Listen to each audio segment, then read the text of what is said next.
Ready?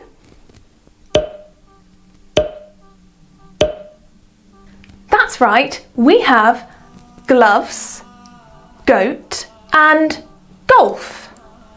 All of those words start with the same sound. Oh, of course, they all start with the g sound. Let's practice saying the g sound together. Ready? G, g, g. Now to the floor. G, g, g. Very good. Can you practice with me?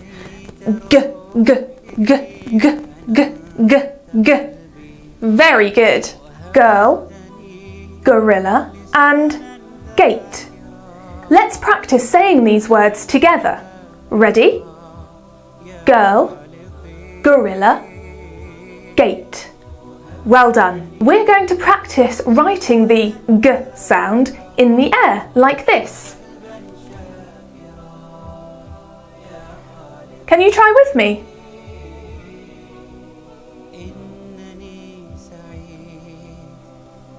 Well done.